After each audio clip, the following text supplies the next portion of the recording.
I never got into music. I was always into just art. Yeah. And I stayed focused on art. I always wanted to be into music. I just never was into it enough to learn how to do it. I was just into all of it.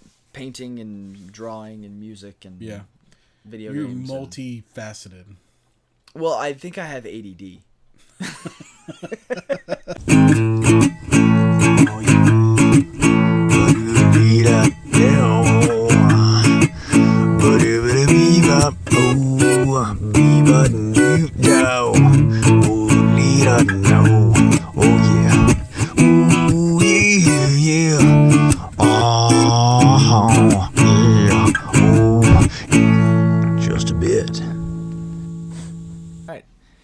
It is Monday, October 9th, and you are listening to Just a Bit Gaming Podcast.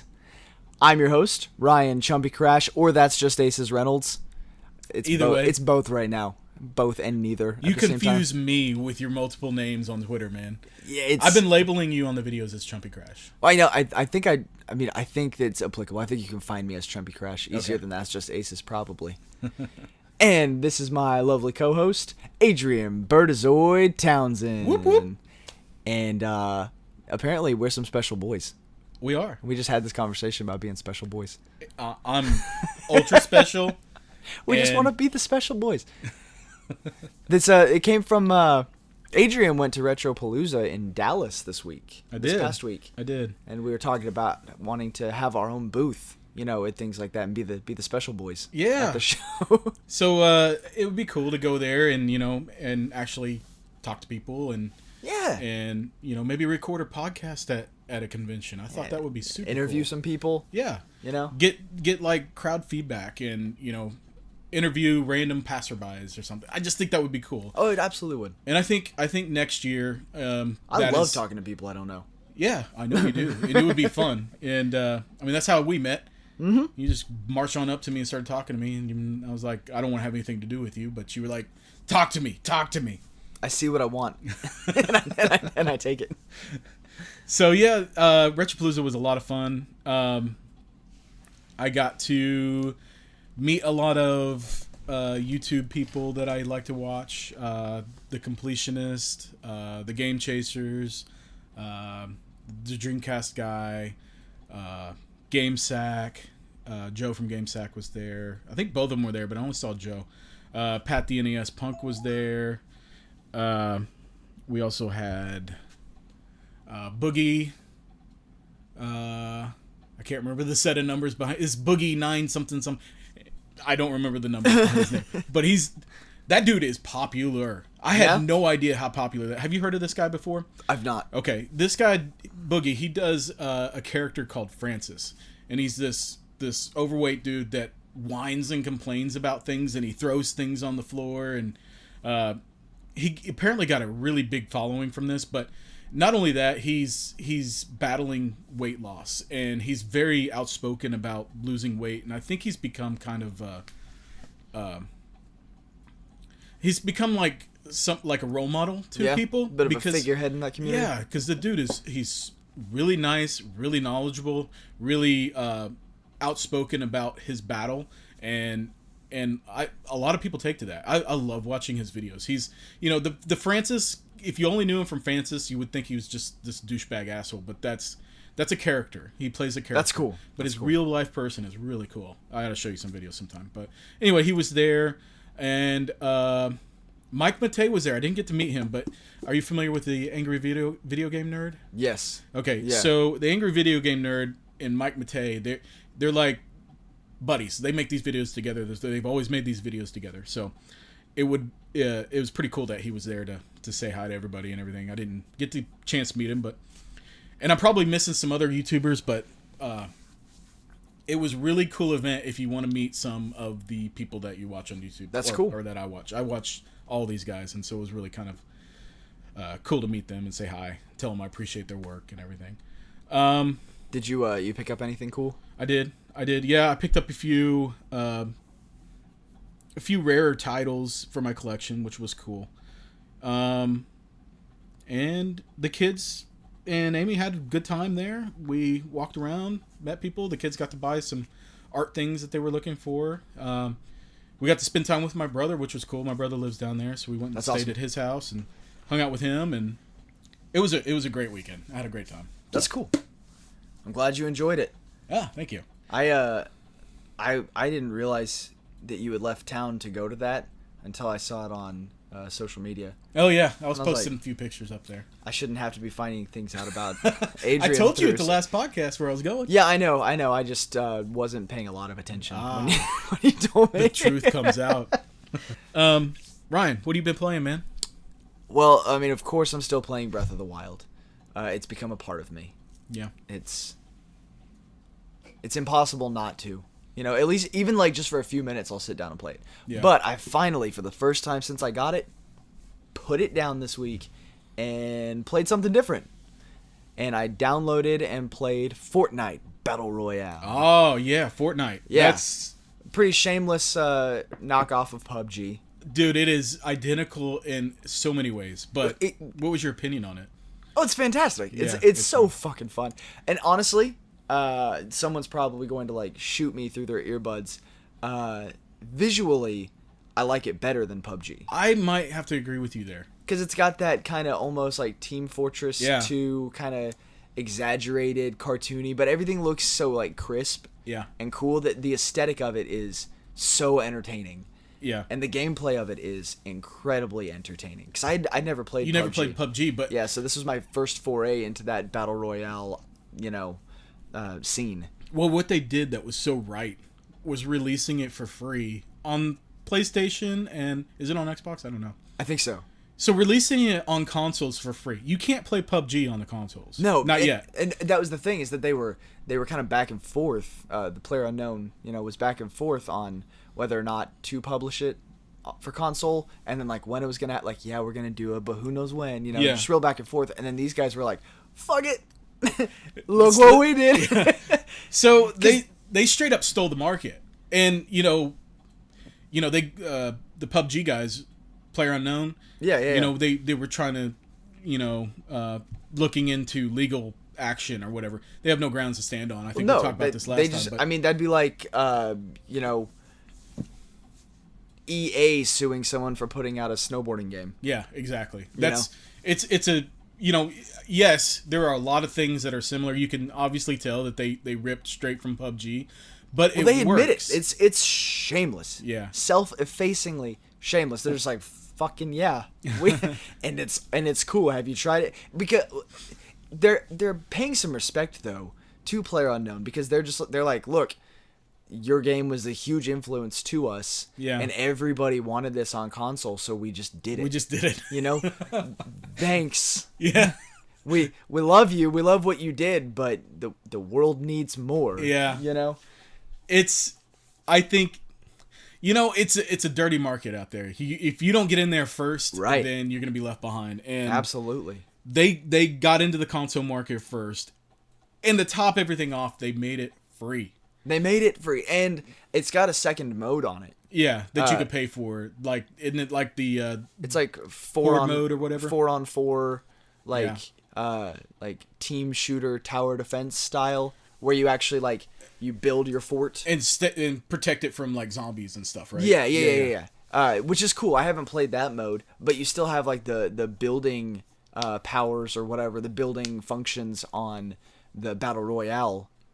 Yeah, I noticed Mode that. as well. What benefit does that have for you in Battle Royale? Well, I mean, it's okay. So, like, say you find a region of the map that you're trying to basically stake as your region of the map, because that's pretty much what everyone does. They find their stronghold, find their shit, and say, like you've found this beat up old house that you're kind of, hiding out in, and you can actually like knock down certain trees and like knock down buildings and cars, like break them down and collect the materials from them, like the metal, the wood, stuff like that. And then you can build like new walls, new floor. You can build your own like shack, fort, all that. So if you've already got like a standing structure, you can like reinforce it. Yeah. Or, build a structure that looks like someone's already been there and then use it as an encampment, to trap other players, like to Couldn't draw them you in. build yourself a fort and just camp there? Well, yeah, absolutely. And But they can break it down, right? But other players can break it down. Okay. But you can build yourself a fort in a good spot, especially if you've got a team. If Yeah. you've got a squad around you, you could build, a 3.5 wall fort and then have everybody posted on the sides and the ceiling, and then have somebody inside hoarding supplies. So that's in the middle of the map. Kind of a new, interesting way of taking. It's a really novel approach to the idea of that battle royale or even the team shooter genre, mixing that tower defense element into it. I think it's really fucking cool. Like, I think they really hit something here. Well, yeah, and honestly, my brother, when I went to visit him, he was saying, "Have you played Fortnite yet? Have you played Fortnite yet?" It's like, "No." Well, he'd been playing it all day, Friday or Saturday, whenever I got there, and he wanted me to try it, so I tried it, and then, yeah, it was cool, and I enjoyed it. So I came back home, I started it downloading on my PS4. I've only played like 2 games and got killed immediately, but I can definitely see the appeal to it, and I can see the draw to having something like Battle Royale on the consoles in a more cartoony way, and there's a lot there that can be played. And this game is a game I never would have tried out before. If it wasn't free, I would have never tried this game before. Right.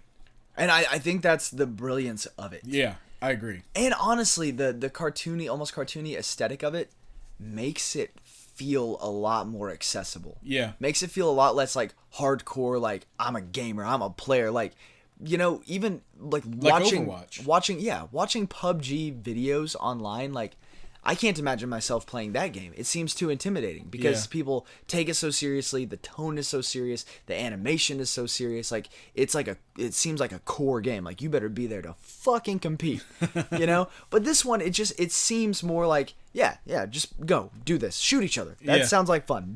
Try it. I played 4 games. My first game, as it was loading, my wife goes, so what are you playing? What is this? And I explained it to her and explained how the game works and all that. Yeah. She goes, so you're in a flying bus now? I was like, yeah, so watch. And so I jump out, and I'm skydiving down, and I'm looking around me in the sky, seeing if anyone's, in my zone or anything. And so I'm just talking to her. I was like, so when I hit the ground, I gotta, go find a house or a farm or whatever and see if I can find some weapons. She's like, okay, all right. And so she's watching. I'm still just kind of talking about it. I hit the ground and got shot immediately. I got like ranked 97, I think. And I went, And she goes, so what I gather from this is that I'm to believe this is fun for you. This is fun for you. And I was like, no, not yet. Did you fall extremely slow or something? Did somebody have a gun already? Someone, I guess they jumped early and made it, because whenever I jumped, I thought I'd be smart and wait till really close to the end and then jump backwards. Oh, okay. And so I just fell right into the middle of the people that jumped out at the beginning. Oh, no. So they had plenty of time to go find weaponry. Yeah. And so they were just watching the sky like, look at this asshole. Like, who's going to pot shot this guy? So by my 4th round, I got ranked 21. Wow. So that's my highest score so far. That's pretty good, actually. Yeah, I found this house, and I was hiding in the attic space because there was a hole that I could see down to the floor below me. And there was a spot that weapons and supplies kept respawning. And so I jumped to where I believed would be the middle of the map at the very beginning, because everyone else was going to the outlying areas. So I was like, I'm just going to go to the middle, so this way I don't have to worry about outrunning the map, Right. So I would jump down and gather new stuff and then climb the ladder back up. And I was hiding under this little half wall so I could see 360 degrees, but no one on the ground would be able to see me. Okay. And I watched one guy come from one direction, and he finds that spot that I had been hoarding. Yeah. And so he just squats there and starts hoarding my hoard, like where my gear is respawning. Yeah. And then I see someone come from the other direction and another direction. And so next thing I know, there's like 4 or 5. And they're all just in this one spot. And I noticed that they're just mingling. Like, they weren't shooting each other. And I was like, holy shit. It's a team. I'm about to get killed. I'm about to get ganged right now. Yeah. So I just threw a couple grenades down there. Yeah, that's what I would have done. Yeah, and then I took all of their things.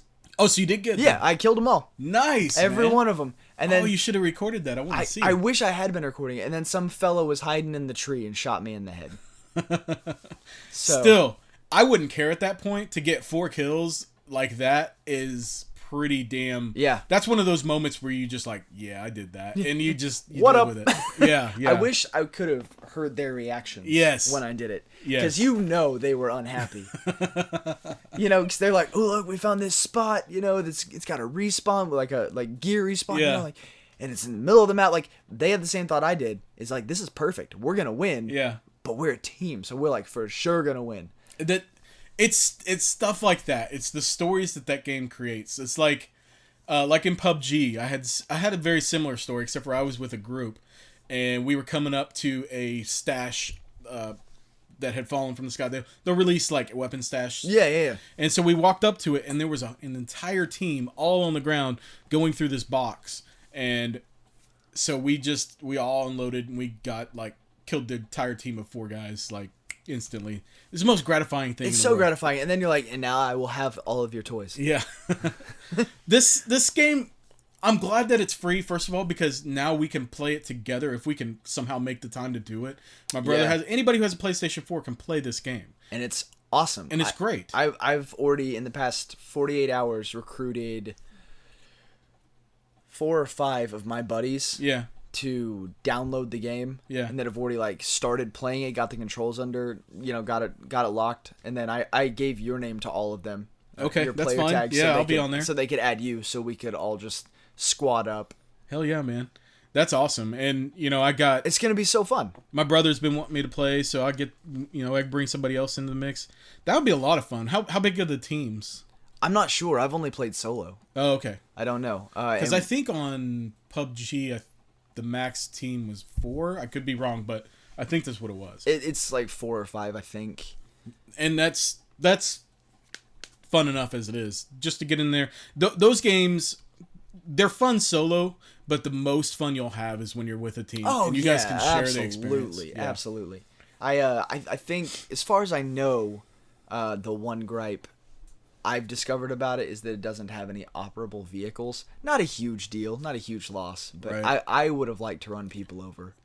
That is fun. That could always be added, though. That can always be added. Yeah. I have yet to find operable vehicles and anything that explodes more than a grenade. I haven't found a rocket launcher or anything yet, and I fucking love that. That is my speed, just blowing people up. No sniper. Does it have sniper rifles? It's got sniper rifles, and I can have fun with that, but I really like machine guns and explodey things. Yeah. Just the loud, fast, hit them and run away type stuff. The 2 games that I played, I died quickly, mind you, but I noticed that the lag was really good, or non-existent. Minimal. Yeah, absolutely minimal. So one thing about PUBG I always had problems with were if you were a team coming up on a team, you're gonna have some lag, and a lot of games had unplayable lag where I would just have to quit out and start again. Now you can blame my internet or whatever. I have good internet. I don't think that's the problem. I think it was just you know how spotty my internet can be at my house. Yeah, and I've had 0 lag issues. So yeah, I've been playing Fortnite and having 0 issues as well. So that's a huge plus for me right there. The problem is, I'm just going to go ahead and say it, it may just be better. Uh-oh. Them's fighting words, Ryan. I've said it. I have drawn my line in the sand as someone who has only played 1 of the 2 games and is genuinely 100% biased. You've heard it here first, folks. I've picked sides, and I'm not going back. All right. You know what? I'm still on Team PUBG because that's what I've played the most of, but I am going to give Fortnite a fair chance. This won't be the first team of mine I've persuaded you to jump onto. Well, we're in it for life. We're LYFE life. Take off the E and put a little line over the Y. Uh-huh. And that's the hippest spelling of life that ever existed. Okay. Sorry. My spelling was hip enough, but I'll take yours. I think yours was moving in on copyright infringement from Lyft. Oh. Yeah, good point. That if Uber was PUBG, Lyft would be Fortnite. Yeah. Yeah. That's a good reference to make there. Well, because it's better. Fortnite for the win. We'll be playing more of that. Hey-o. You know, Maybe I'll stream some of that on the pub not the pub. I was about to say PUBG on the Jab channel. Yeah, if I end up playing tonight, I'll probably end up streaming it. Cool. What else you been playing? Anything? I picked Overwatch, or not Overwatch. Horizon Zero Dawn. I picked it back up for a few days.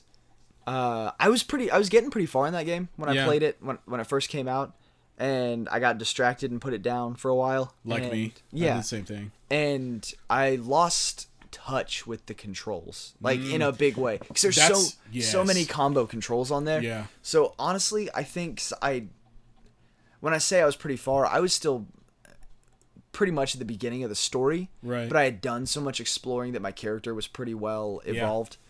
So I think I'm just gonna start over whenever I'm done with Legend of Zelda. I'm just ready to get into it. And ready to actually commit to it, because it's a beautiful game. One of the best games I've played in years. The only reason I put it down was because I didn't have the time to commit to a game of that caliber. Yeah, no, I agree with you. That's kind of a problem I have with most modern games these days.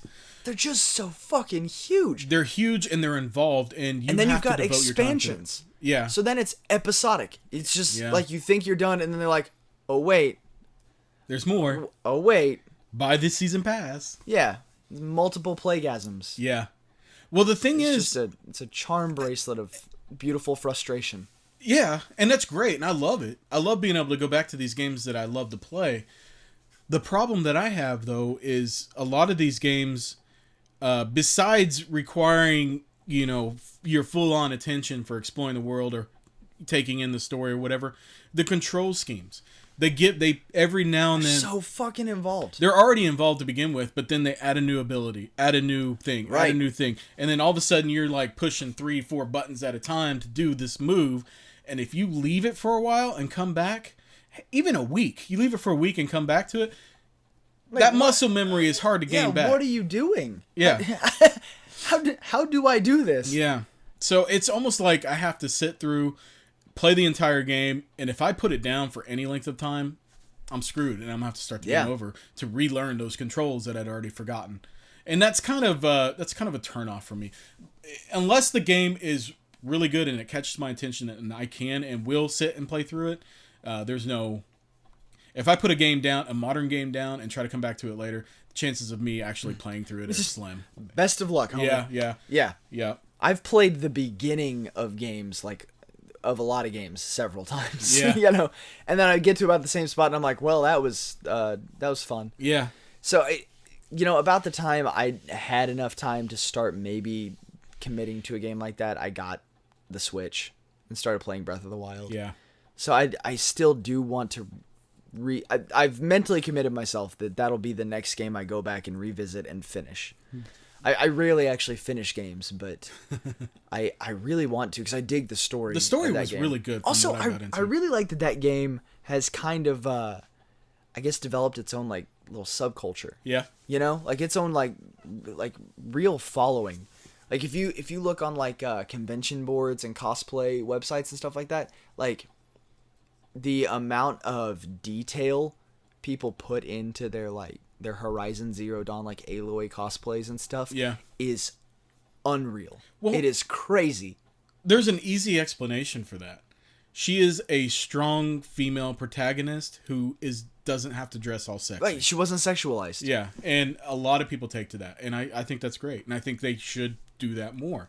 We're not in the 90s anymore. You don't have to have, Lara Croft's. Even though the new Lara Croft, they've redone Lara Croft and she's cool now. But old Lara Croft, I sound like I'm speaking against it. I love the old Lara Croft and I love those games. Well, but it was a sign of the time. Yeah. They played to young males' sexuality and over-sexualizing these characters. Yeah.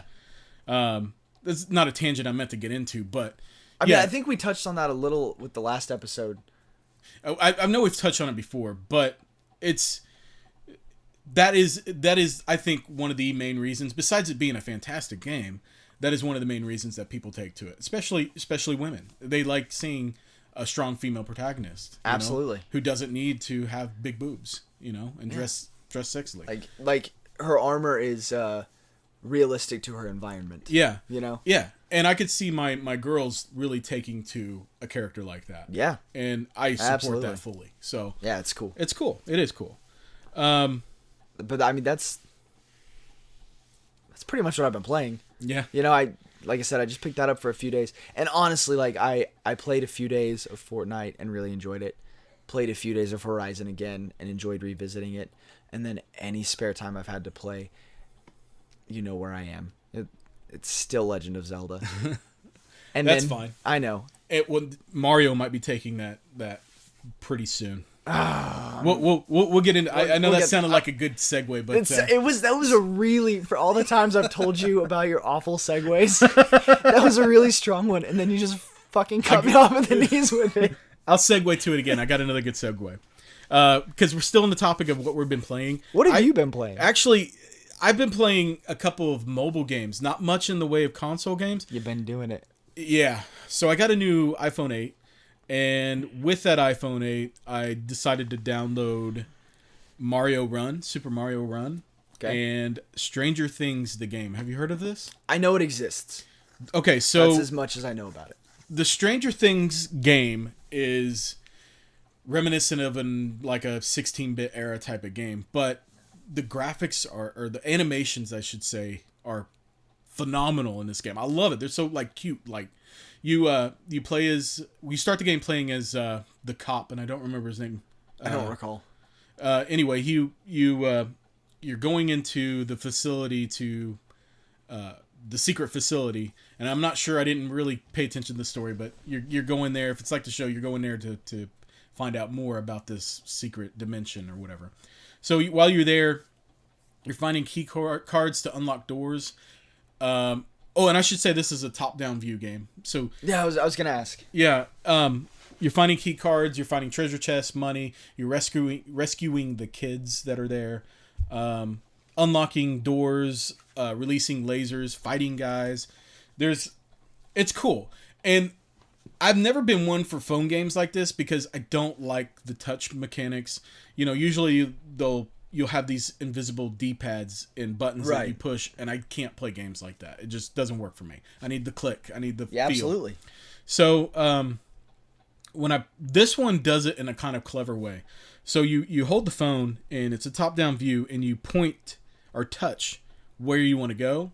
So if there's an enemy in a room that you want to take out, you touch that enemy, he'll go over there and punch him automatically. And then you punch him again, or you tap him until he's dead. And he'll drop some money or whatever. And then there are levers to pull to open doors and stuff. Treasure chests. You just tap those and go over to it. He'll go over to it and automatically do it. So there's no invisible D-pad. And it works extremely well. Like, I'm having a great time playing this. And it's got all the sound effects and, you know, it's like if they... Yeah. Or the...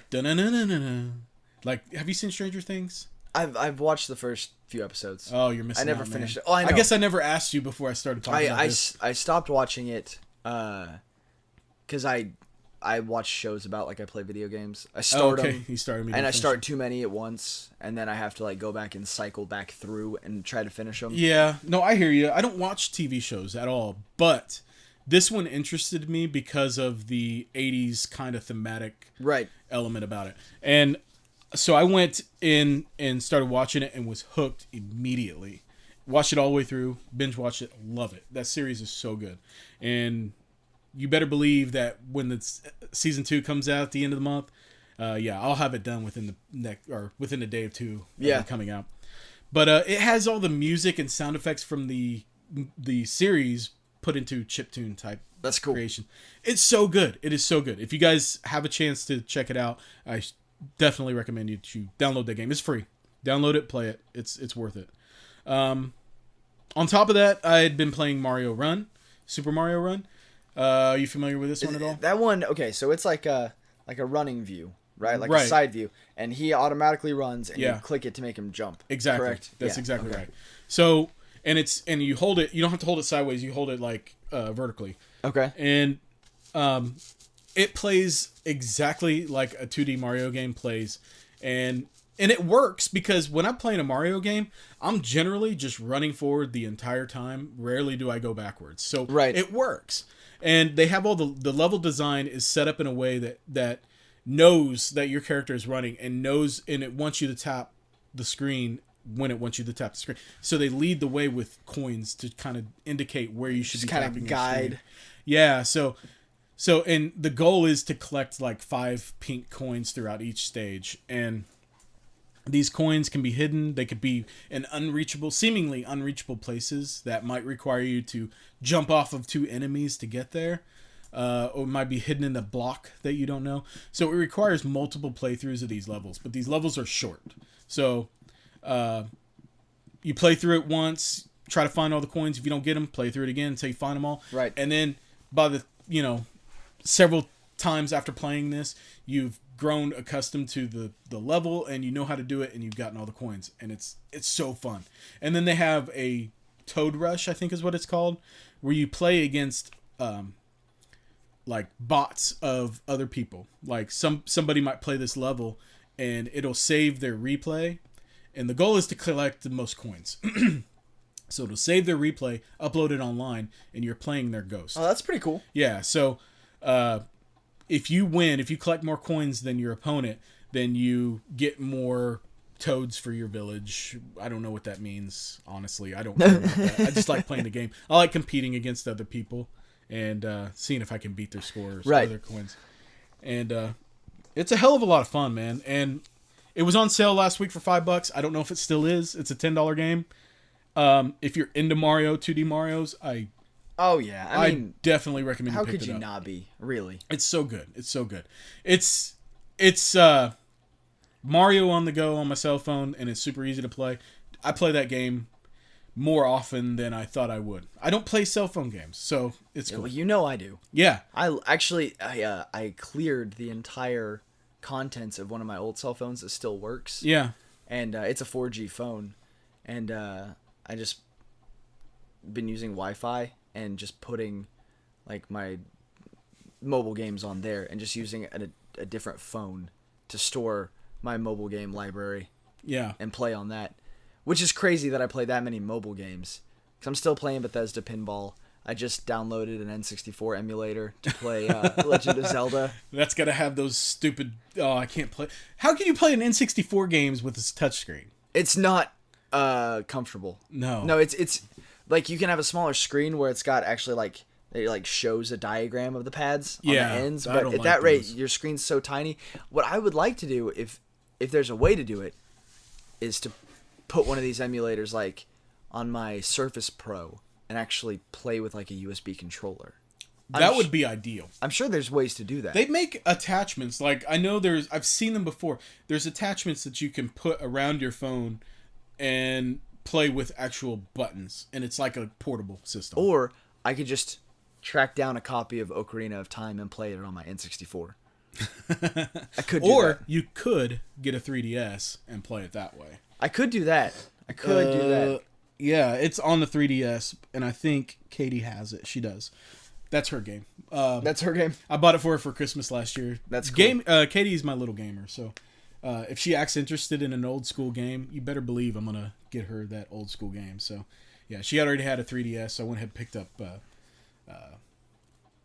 oh, shoot. Well, just know if any of your N64 games ever go missing, you should call me before filing a police report. What game is it? I'm drawing a blank. Ocarina of Time. Sorry. Oh, yeah. Okay. So, yeah, I bought her Ocarina of Time on 3DS, and it's awesome. Yeah. So, yeah. So I'm glad that we finally got to have a conversation. I feel like the last few episodes we've been like, I haven't been playing shit. Yeah. I haven't been playing anything either. I think even though you didn't play Destiny 2, I felt like we had a pretty decent... We had a good talk about it. And I've watched videos and I've listened to enough people talk about that game. Yeah, that you can offer in some decent insight. I kind of feel like I've played it at this point. You know? That's the thing about the internet, you know? You almost don't have to play anything anymore to be able to get a feel like you've played it. There's so much information. I actually went to Vintage Stock the other day. Really? And that doesn't seem like a place you would frequent. No, I don't frequent. I go there like once a month. Okay. Well, that's frequent. I'd say that's frequent. Maybe once every couple of months. So it's relatively frequent, I guess. I love it. I love vintage stock. What do you look for there? It just depends. Usually, like the past 3 times I've gone, I've looked for new, like whatever card thing for that PS3 that I'm trying to get running. Oh yeah. Hard drive. You need a new hard drive for it because they had them and then they didn't. So and they haven't had them again. Don't go to vintage stock to buy a hard drive.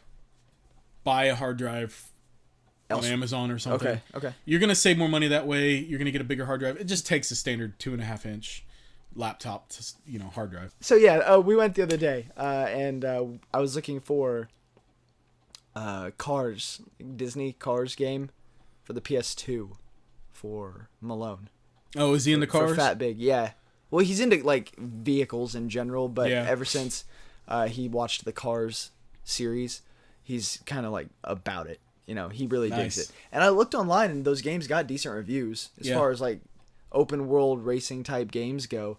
But I picked it up. I was like, dude, do you want this? And he was like, yeah. I was like, are we going to have so much fun? He was like, can we go look at toys? And I was like, dude, you don't even give a shit about this. So I put it back, and ended up looking at the PS4 games and found like all the expansions for the first Destiny. Oh, okay, yeah. And they were like $5 a piece. Yeah. And I was like, shit, I'm going to buy these. Like the Taken King one had all of them leading up to it as well. It was like a big upload or whatever, big file. Mm-hmm. And I was like, this one was only $8 and had all of those leading up to the Taken King. And I was like, yeah, nobody's playing Destiny 1 anymore. So I put it up. I didn't buy it. Yeah. Well, I mean, if you ever wanted to go back and play it, I would. I never got to finish all the DLC in there, and I totally would. Okay, I wanted to talk about games that are coming out this fall. We're in the meat of the new game season, I would say. And it is a beefy season. It really is. And we have October is the month where the majority of these big titles are going to be hitting shelves. So, that being said, I have a few that I'm looking forward to. I want to know what you're looking forward to and why. Okay. I'll let you start. What games coming out before Christmas are you looking forward to? Have I ever mentioned that I'm looking forward for Skyrim to get ported over to the Switch? Shut up. I think that's supposed to happen in November. Yeah. If it doesn't, I'm going to be sad. It probably won't, at least according to my research. I could not find a release date on that game yet. Yeah. I'll tell you, in a release date, it will be. Skyrim VR is going to be cool. I got to stop talking about Skyrim. Really, all I'm trying to do is key into the media, and maybe someone will find me talking about it so much and be like, here's some Skyrim shit. I want to know where the next Morrowind game is going to, or when the next Morrowind game is going to come. Right, okay. So how old is Skyrim at this point? 8 years?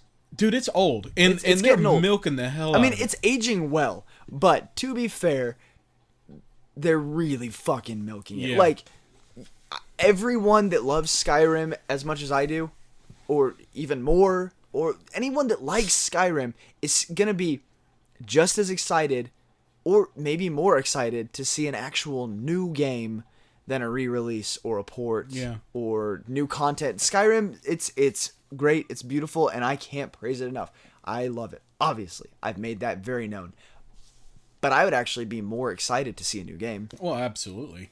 I think what they're doing at this point is they're re-releasing Skyrim to help pay for the massive game that I think they're working on. That they're gonna. They know Skyrim is a money pit for them, and everybody loves that game. So they have to be working on something that's just top notch, next tier, the next game people talk about for 10 years. Because, it's going to be hard for them to top themselves on Skyrim. I think they can do it. If they I believe in them. Yeah. I believe wholeheartedly that they can. Well, okay, besides Skyrim, what else? Mario Odyssey. You mentioned it a couple times, and I was like, meh. But then I read up on it and watched some more videos and stuff. And that's all it takes is watching a few videos. And I am truly excited for it. That game looks amazing. I cannot wait to play it. I can't say it enough. We talk about it all the time, it is hands down the game to beat all games this year for me. Yeah? That is the one that I will own and play the hell out of and just adore it. See, I'm not that excited yet. Maybe I'll get there. What's the last Mario game you played? Like, truly played. Not just kind of played, but, like, maybe to completion. 64. Really? Yeah. Okay. So, you've missed out on the Galaxy games, which are phenomenal games. I really... A lot of people don't like the GameCube one. What do you call that one? Sunshine? Sunshine. A lot of people don't like it. Where he had, like, a water pack or something? Yeah. But that one's one of my favorites, and I really, really love that game. But Galaxy is where it's at. That game introduced so many... like really cool, quirky mechanics for a platformer, 3D platformer that just have never been seen before. Yeah. You know, using gravity and platforming in a way that just works, and it works well. This game looks like it's wanting to take that a step further. You know, you can possess things with your cap. You can go to all these different levels and worlds. It seems like the possibilities are limitless, and it looks like so much fun. Like, I want to see this world so bad. I was watching a video where someone was talking about Mario in, like, the human world, for lack of a better word. Yeah. You know? And these, like, weird-looking, nondescript people walking around. Yeah. I kind of would have liked to see, like, the Kingdom Hearts treatment on that, where, like, depending on what world you go to, your party, like, their costumes and their weapons change to fit that world. I would have liked Mario to physically change whenever he went to the human world. I would have liked to see him 6 feet tall. That's a good point. I mean, they are kind of taking that route, but only in the costumes that he wears. Like Mario wears the Tanuki suit or the raccoon suit or whatever. Like the different stuff that he wears. They're taking that a step further, and he's gonna match his environment clothing wise, but not characteristic. Right. I guess. I think that would have been funny though. It would have, yeah. But when you do something like that, I think it creates kind of a programming headache with making the. Oh, I'm sure. Yeah. Whenever I say things, I would have liked to see this. Like, fuck whoever has to make it, and the job that they have to make it work. Like, because you know how to do this thing that I want you to do. So, like, I don't know how many times during an episode, like recording an episode, I'll be like, all right, so you need to drop this into the edit. You need to put this in the video. And then, like, I'll be driving home and I'm like, what if he just told me to do that? I'd just be like, what? Yeah. Well, I'll figure it out. Well, typically when you say that, I do it. So, yeah, Mario Odyssey looks fantastic. I cannot wait for it. We're only weeks away at this point. Yeah, and we both know that I probably won't buy it till next year. I do know this. I will buy it day one. I've got it reserved. I will have that game. Or maybe once you slow down, I'll just borrow it from you. Once I get done with it, yeah, we can do that too. Yeah, I'm super stoked for that game. But on top of that, I'm also looking forward to kind of the more obscure titles, not so much the big heavy hitters. The blockbusters. Yeah, I mean, I am interested in those, but they're not day one purchases for me. So Star Wars Battlefront 2. Not a day one purchase for me. What day is that purchase going to be? That is when it reaches the $30-ish mark, then I will buy that. I base my blockbuster purchases off of when they go cheap. Because it doesn't take long. Of these we've talked about, Star Wars is probably the most likely I would be to day one purchase. Really? Yeah. I'm a huge Star Wars fan. I love Star Wars. I don't know if we've ever talked about that. Yeah, but Star Wars and I go way back. I have a huge collection of Star Wars figures. Oh, I was just looking down here that you have the DVD box set of the originals. I have them on VHS. Dude, when they re-released those movies in the 90s, I was all about it. I went full in. I bought every figure I could possibly get my hands on because I had a job when I was a kid and I didn't have anything to spend my money on. So what did I buy? Star Wars figures, man, and video games. I bought this guide offline when I was a kid, off eBay that someone had made, and it was like a lightsaber building guide. Oh, really? And it's like a PDF file that had like for all like to build like the pieces you needed and everything to build replica Even the lightsabers. crystal? No, Okay. they didn't work. Imagine that. Yeah, right. So I bought this guide and like all the like plumbing parts and hardware and shit that you're supposed to like cut down and put together to make these replica lightsabers, and I was gonna make them and then like sell them online. How'd that go? There's a box full of pieces still in my parents' garage. Well, yeah, I in fact, if I can find some pictures of my collection, I still have it, but I used to have it displayed covering every wall in my bedroom, similar to this, but all the way around. And it's something that I still like have an attachment to, but I don't have the space to put it. One of these days I will, and I will pull it all back out again. But yeah, I think my love for Star Wars has kind of waned a little bit. It's not as strong as it used to be. I still love the series. I always will. But as far as getting way deep into it like I used to, I'm kind of not that way anymore. A little burnt out. Yeah. Well, it's been a thing for a very long time. It has. And the previous Star Wars Battlefront game was fun, but I rarely played it. I mean, I didn't get deep into it. And so based upon that alone is the reason why this is not a day one purchase for me. Fair. I will get it. I will own that game. It will be when it's cheap. And knowing how fast these games go cheap, it'll be within a month or two of its release. Yeah, of course. So yeah, I'm willing to wait on that one. So when I say more obscure titles, I'm talking about two other games that I have. I'm just going to talk about the games that I have pre-ordered. Xenoblade Chronicles 2 I have pre-ordered because I'm a huge fan of that. I think I talked about that last episode, but the fact that I can play a JRPG in an open world on my Switch in bed, just you're there, dude. I'm there. You don't need to sell me any more than that, and I'm completely sold on that. I cannot wait to play that game. I will be talking to you about it when it comes out. So you'll probably be be trying to talk me into buying it. It's not your type of game. I'm not going to try to convince you to play it. Already there, like I already know. This is not for you, but it is for me, and I do want to talk about it. So I'm excited for that. Another kind of obscure game is .hack GU. What this was a series of 3 games that were released on the PlayStation 2. I remember. You do remember this, okay. So they had .hack, the original .hack, and they had 4 parts to that series, and they were released on 4 different discs. And I own the first one, but I never played it to completion. I like the idea of it. It was just something about it that kind of kept me away.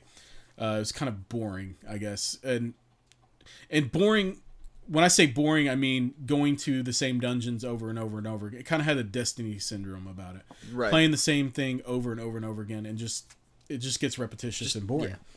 So the .hack GU, I started playing that on an emulator, and I got far enough into it that I was like, I love this game. I'm going to purchase it and play it through. It's just something about the storyline and the gameplay really struck a chord with me. The thing that sucks is that these games are still high dollar games. The GU games, they're still $60 or more. And these were PS2 games? Yeah, that's crazy that they're still so expensive. Well, they're I don't know that they're rare, but they are. JRPGs in general, old school JRPGs are more expensive in the collector's market. So in order to buy the complete series of the .hack GU, you're looking at probably around $200. And that's something I just haven't done, and I won't do. So when I heard that they were re-releasing those games on the PlayStation 4 with 1080p updated graphics, I'm in. I'm sold. I'm 100% sold. And it's a budget title. It's $40. With the Gamer Club Unlocked at Best Buy that I have, it's $30. So, or $32. I'm totally in on that game, and I already have it reserved to pick up. And that actually comes out a couple days after Mario Sunshine, so it's going to be shelved for a little bit, but until I get through Mario Sunshine. But yeah, I will be picking that one up. Mario Odyssey. Did I say Sunshine? Yeah. I did, yeah. Yeah. Mario Odyssey. Yeah, I'll be playing that one as well. And so those are the games that I'm like super, super stoked for. Honorable mentions. Are there anything that you want to play and probably will play, but you're going to wait? Probably Middle Earth, Yeah. Shadow of War. I agree That's what it's called, right? Shadow of War. Yeah. I dig all those Lord of the Rings, Middle Earth games. Well, but specifically I never the last one. What was it called? Shadow of Mordor. Mordor. That's yeah. right. I really like them. Like aesthetically, playability, everything. They are very, very good games. The last one that I played entirely was the Lord of the Rings, probably the Lord of the Rings trilogy that came out on PS2. Okay. Like when the movies were still so popular. Yeah. Because there was the Lord of the Rings. There was like maybe it was, there was The Hobbit that was made in the style of those three Lord of the Rings games. Yeah. And then there was like a cartoony The Hobbit. Yeah. It was a completely different game. It was based more on the books. It was based on the books. The cartoony one was the better of the two. Yeah. And I've sampled every one of these games that has come out since, and I'll sit down and play it for a day or two, and I get my enjoyment out of it. Yeah. And I would never be like, no, they're not replayable or anything. Like, it's just like I get what I need out of those games in a play or two. Yeah. And I always have the intention of going back and playing them again, but I just kind of get what I need. They're not good enough to keep you engaged. Right. They're good enough to sample. And I've said this about so many games and so many franchises. I don't, and maybe I'm just super fanatical about that open world quest type video game. You are. I love them. It's my favorite. Yeah. But it makes sense to me that they should make a Lord of the Rings game like that. At this point, I think they're kind of late in the game. Just because the movies aren't as relevant as they used to be. Well, that's true.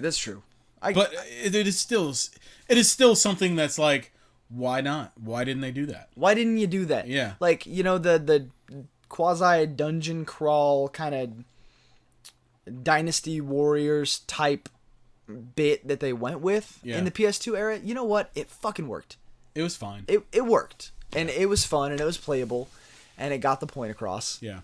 But I feel like they could have really evolved and ran with something like bigger. Well, if you think about the storyline is about traveling Middle Earth for a goal or a destination. Exactly. So yeah, it only makes sense to make an open world. They should have made it open world. I think if that movie series were to come out like now today, yeah, then you would have what you're asking for. Absolutely. But Shadow of Mordor was taking the world and creating its own unique story out of it. And kind of like a spin-off series game or something in the Star Wars universe. Totally. And it worked, and it worked exceptionally well. That game, I bought it when it went cheap. And I heard all the good things about it, but I was like, wait for it to get cheap. I wasn't interested in it at all. Bought it, and dude, I could not put it down. I played that game to completion. I did every quest. I collected everything I could collect. I really, really just sunk deep into that game. I loved it. Really, now that I'm saying that I've sampled all of them, I might not have actually played Shadow of Mordor. So Shadow of Mordor is an exploration game. It's in the veins of an Assassin's Creed. You get up into a top tower and you overlook the area and scout it out, and then it marks all the points on your map, and you have to go do those things and finish the area basically. But the big selling point on that game was the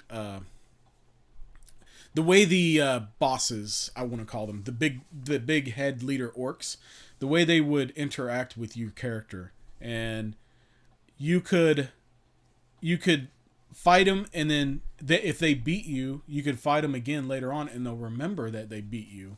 And they'll taunt you, and they'll have scars on their face or whatever from your previous battle.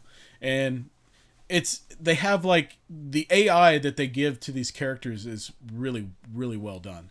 And that was the big selling point of that game, and it works so well. No other game has really messed with this mechanic before. So for that reason alone, it looks like Shadow of War is taking those elements and upping the ante a little bit, and it looks fantastic. I'm super stoked to play this game, but it's an honorable mention. It's an honorable mention for me because of the other 3 games that I mentioned. Those for me are the ones that I really want to sink my teeth into right now. Right. And I just simply don't have the time to be able to devote to these games like I used to. All these games, day one purchase, I would play through them, and be done and move on to the next and be fine with it and love every minute of it. But as you get older and you add kids and family and everything else, your time becomes increasingly less. But, I still like to get in and play the ones that I really want to play. And I do. But besides Middle Earth, The Evil Within 2 comes out, I think, this week, actually. The first Evil Within was a really good game. I didn't finish it. I never even played that one. It's a horror game. I'm just not into it. You're not into horror, though. I'm not into horror games. Yeah, they don't do anything for you. We've talked about that. Horror movies, I fucking love. But the games horror games, I just don't get into them. Well, this one it's kind of like a Resident Evil game in the gameplay mechanics and the style, and so that kind of really is the reason why I liked it. This sequel looks fantastic. I will play it. It's just not on my radar right now. New South Park game. Are you into South Park at all? Nah, never was. I haven't either. I remember when it first came out. It was like, what, 96, 97? Yeah. When the series first came out, and it was such a big hit. And it's still that way today. And it's something that's just never really struck a chord with me. And it's kind of cool that you said the same thing. I feel like I'm in the minority here. Yeah, it never resonated with me. No. Like, I've watched episodes, and if it's on, I'll watch it. It's humorous. It's a funny show, but I never sought it out. No. Yeah. That's the mania surrounding South Park. It kind of feels like that might be happening again with Rick and Morty. Rick and Morty, yeah, it's blowing up. And man. I've watched a few episodes of that show. It's funny. I don't quite get. I guess you and I are the same. I guess I don't get the mania. I'm watching it through. Yeah. To see if I can figure out the magic of it. Yeah. And maybe I'm just not far enough into the series yet. But it either hits you or it doesn't. Whenever I was shopping, this is once again my chronicles of thrift store shopping. And yeah, I found this Primal Rage Overwatch this awesome shirt. Overwatch shirt he found at the thrift store for me. Yeah, I love it. Thank you. You're welcome. There was a Rick and Morty shirt that I was like, does Adrian like? Nah, Adrian doesn't like Rick and Morty. And you're right. I'm not into it. He would not care about this shirt. I was like, buying him this Rick and Morty shirt might make the Overwatch shirt less special, just by association. It's funny that it's so big and popular right now, and my brother's into it. A lot of my friends are really into it. My brother, he said he's watched every episode like 3 times or more. I don't get it. My younger brother really likes it as well. Yeah, I've watched 3 episodes, I think, and I go into it with an open mind. I don't go into it thinking I'm gonna hate this because it's popular. No. That was never the thought process. I want to like it. Everybody else likes it. I want to like it. It's not that funny to me. It doesn't land with me. No. And also, the first time I watched it, I watched half of the first episode and shut it off. And that was a couple years ago when it first came out. Yeah. Because the way Rick talks, where With he's his burping all the time. Burping. It's me, Maury, and grunts and burps and everything. And I feel like I need to breathe for him. It makes me so fucking claustrophobic to listen to this voice actor portray this character that I'm just like, just inhale. For fuck's sake, just take a deep breath. Take 3 more seconds. Please, hold your breath for a second. Get rid of the hiccups. Just fucking breathe. Just breathe. Please. And so, watching that show kind of gives me anxiety because, I'm a bit claustrophobic. I could see that. Dude. Yeah, I could see that. Yeah. I have a little bit of a claustrophobia issue. Not that you're claustrophobic, but I could see what you're describing related to that. Yes. Yeah. And it is an issue. One of my biggest fears as a child was suffocating to death. And honestly, the thought today still spooks me. Yeah, that's an absolute real fear, man. Yeah, suffocation, choking, stuff like that. Yeah. I would gladly jump into a pit of fire over being suffocated. Really? If I had to choose, today you're gonna die, do you want to stop breathing or get burned? I would take my chances with the fire. Okay. Absolutely. I would go opposite of that. The thought of suffocation has always terrified me, and so like to watch this show and hear him, and he just put all of half of his sentences, and me and you, Morty, for 100 years, Morty, I just can't do it. Like, I imagine this voice actor in his booth, and I'm like, how hard are you working right now, friend? Yeah, like, no cut. I hope they're paying you well, because you're dying a little bit every episode. I guarantee you're losing brain cells. Wow. That's the reason I don't watch it. Yeah, That's a reason. truly unique reason, and it's because I feel like I can't breathe when I watch it. That's funny. I find that characteristic to be annoying. I never got that impression that you're describing, but that's a really unique way to look at it. But I don't know. His character is annoying to me, and people love it. People love it. Apparently, you and I have just hit unpopular opinion corner. I know, and I hate doing that. I really do, especially since it's such a geek-centered show that people love. We're sitting at the corner of unpopular opinion, and well, just try again. I've got a lot of friends that judge me harshly for not being into that show. Really? Yeah. I feel the same way. I feel like I'm the only person who doesn't like it. So I've met somebody else who doesn't like it. Well, wrong. And I'm not gonna flat out say I don't like it. It's just not for me. It doesn't land for me. It doesn't. That's fine. Yeah. It doesn't have to. Yeah. It's like beer. If you hate a beer, you're right. If you love a beer, you're right. So, what are you drinking? Does that work? It was a little abrupt. I'll accept it. Dude, I've been trying to figure out how to segue, and I was like, I can't do it. It's not in me. Well, I mean, at least you picked up on my segue. You just made it a little bit transparent. I mean, it was a solid effort. Well, thank you. I appreciate that. A+, Chief. I'm proud of you. I don't know how to do it anyway, but abruptly. So, I'm done with your sentence. Here's mine. See, my thought processes was, hey, he's talking about beer. He said, now's my chance. He said beer. Your thought pattern just pretty much mounted and humped mine. Just, oh, I like you. I like the direction you're moving. So I'm drinking Coop F5. You okay? Yeah, I need to breathe. I don't want to make you all claustrophobic here. So, F5. We are drinking Coop F5.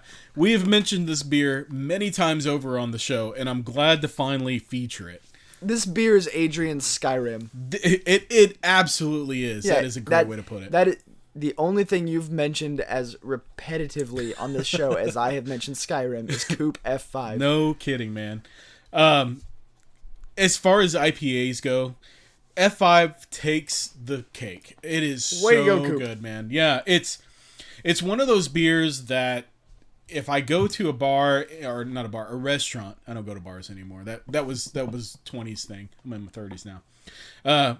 Fair. If I go to a restaurant and they have F5 and I'm in the mood to drink, you better believe I'm ordering an F5. I always start or finish the night with an F5. I try to not devote my night to an F5 because bad things happen. Every time. Every time.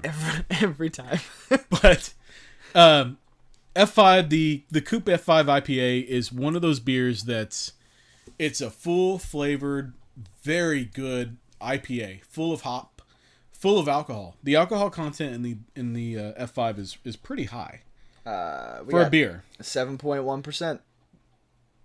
So I mean that a 7-point beer. That's a decently high. It's not a lightweight beer by any means. That's closing out on the hefty side of things. And that's why I can't drink too many of them. It will make me have a bad night.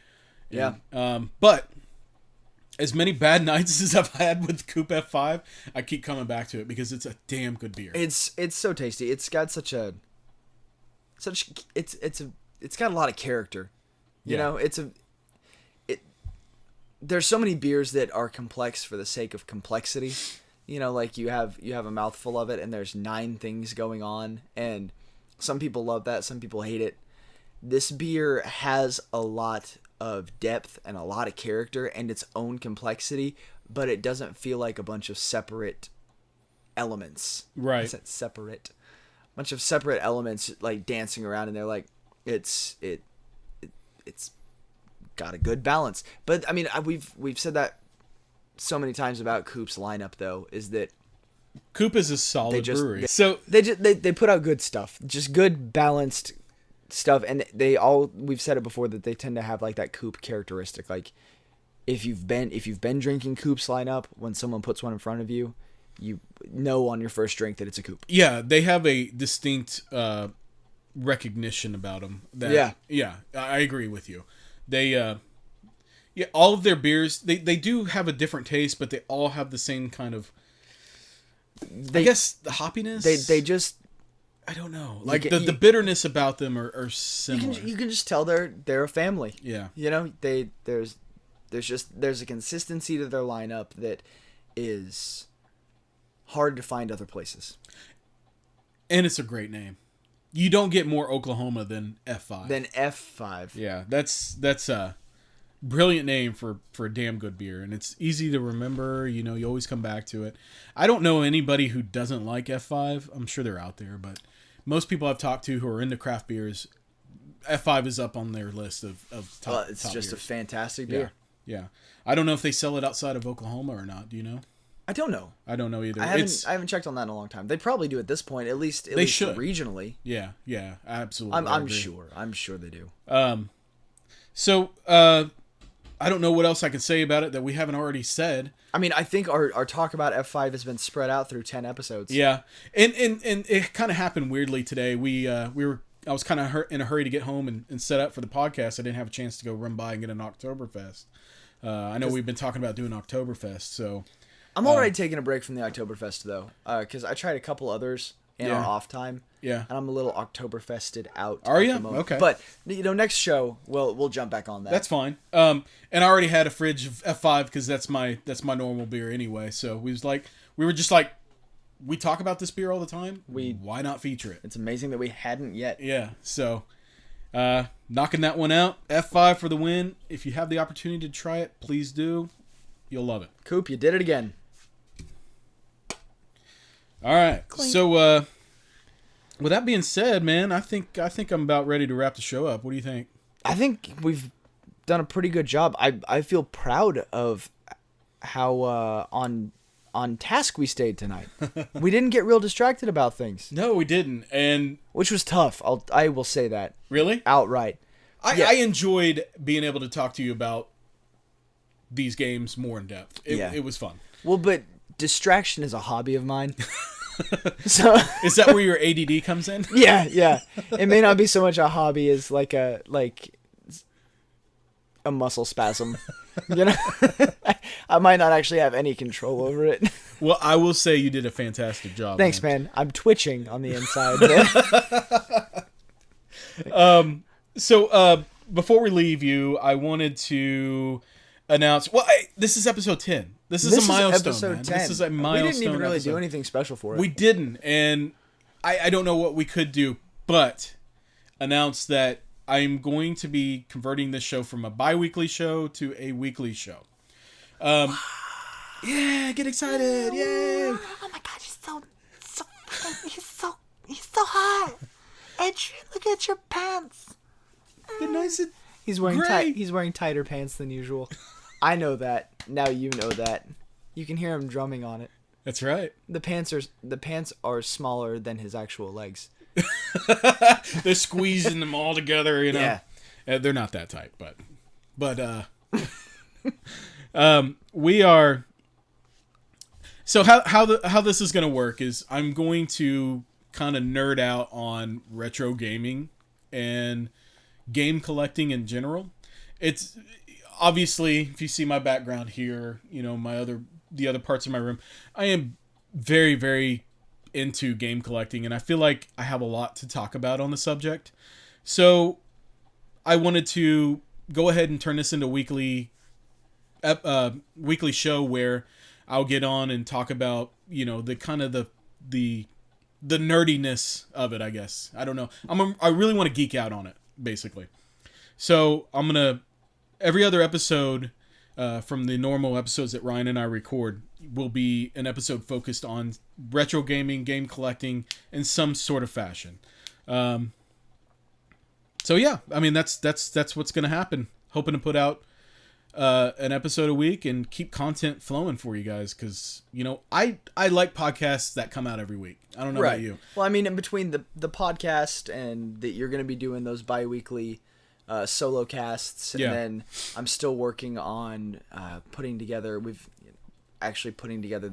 dates and what we need, like, content wise, for those brewery tours and interviews. We're going to be pretty busy. We're devoted to bringing you guys content. We enjoy doing it, and we want to just pump up the volume a little bit, and have a good time. And so be on the lookout for that. This episode is going to go up next Monday. So it's going to be an every Monday thing. It'll be sometime during the day on Mondays, but yeah, we'll have a new episode out every single Monday. So be looking for that. That is our big announcement for episode 10. Ryan, you have anything else? Man, I think that about covers it. Where can people find us? Online. on the interwebs.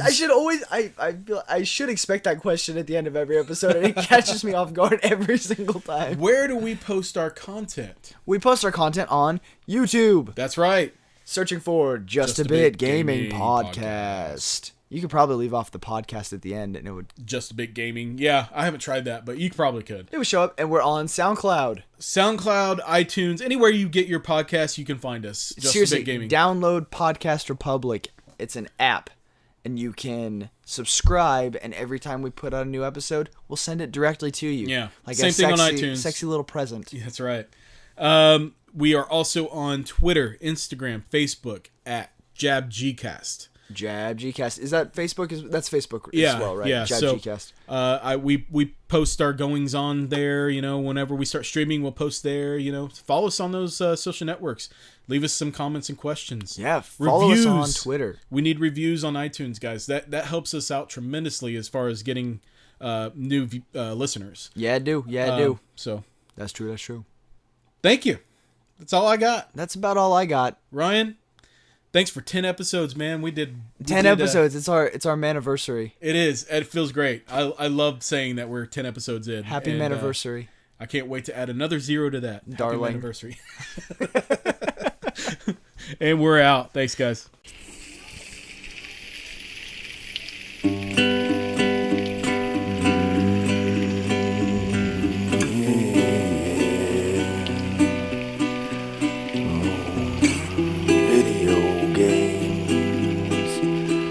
I'll have a beer. That's my dog's fingernails on the floor. He's really running around. 10 episodes. Here he goes. We talk about video games. Really fun. 10 episodes. Happy Manniversary.